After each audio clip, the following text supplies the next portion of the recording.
Hello and welcome to another episode of Coffee with Polio Experts.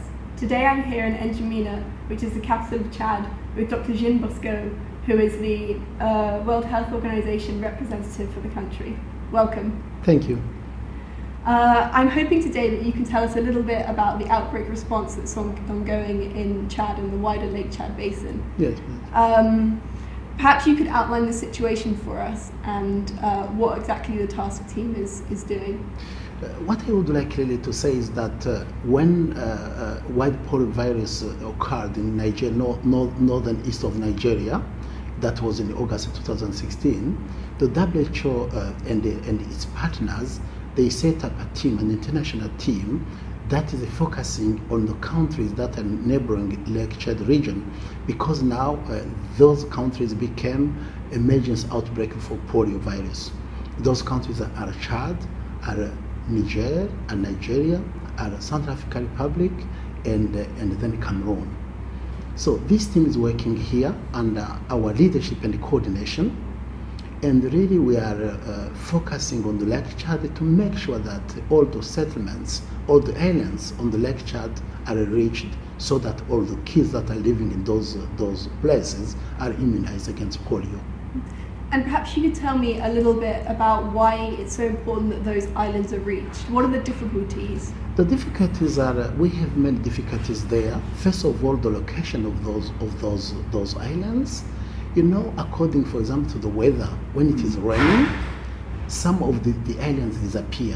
When we are in the dry season like now, we have more islands. First of all, that's the first difficulties we are having. The second challenges we have to face is to make sure that all our vaccinators that are going there are safe, that they can reach the islands without any harm.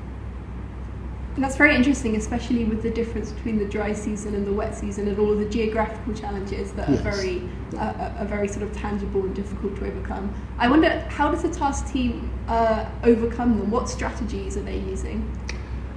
The task team is using amazing technologies. They are using technology that we call geographical information system.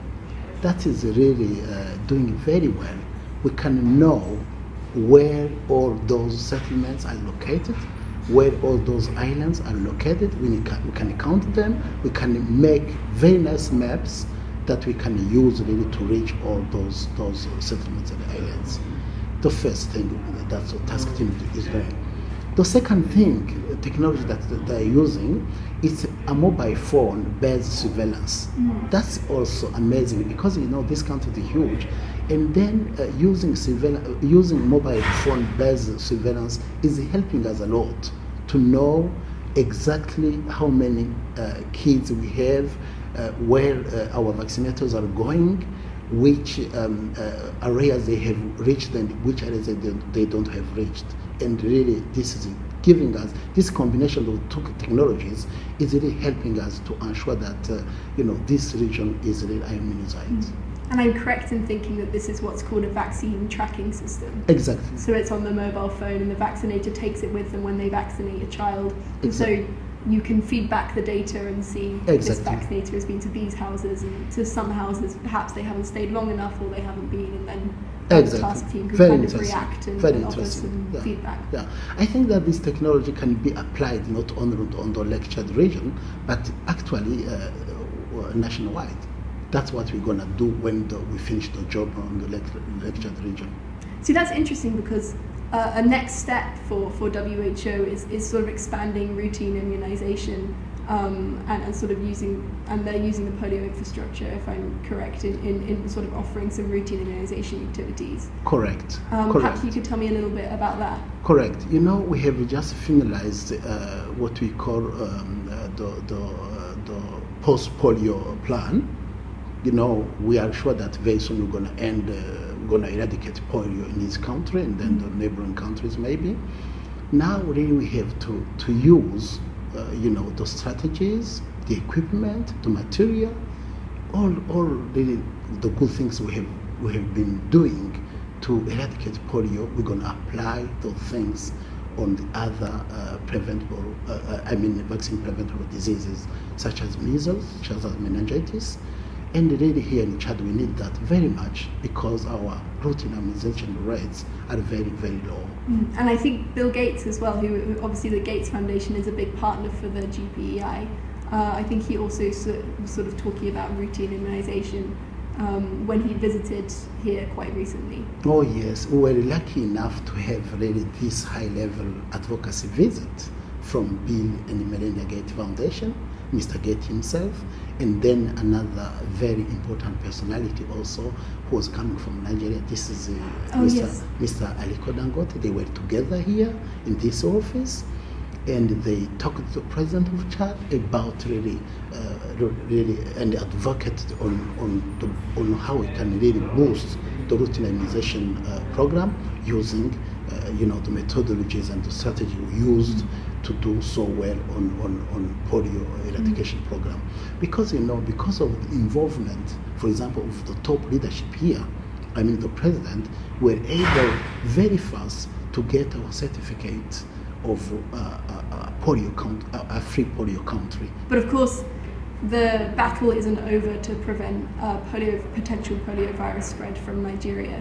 So I was wondering, obviously there are many signs of progress that has been made in the outbreak response. Could you outline a few of those and then say what the remaining challenges are? I think that as far as polio is concerned, we need really to focus on the routine immunization program. We have to make sure that we have very good routine immunization program. Of course, we are doing very well because so far, since now 2012 years, no more polio virus in this country, no polio polio vaccine derivative circulating virus also. But we do not have to relax. We have to make sure that our routine is strong, and also that our border with Nigeria, especially the Lake Chad region, is really covered in terms of our immunization rates. That will be very important. And that's our role with our partners, and that's really what we have to focus on so far. Okay, thank you very much. That's been a very swift but very full description of the activities going on here and the many different people who are truly committed to keeping Chad a polio-free country. I'd like to thank you very much for taking the time to speak to me today. Thanks. And to our audience, I hope that you join us next time for another episode of Coffee with Polio Experts. Thanks. Thank you. I hope that the next time you come here, polio will be finished. Me too. Thank you. Thank you very much. Thank you.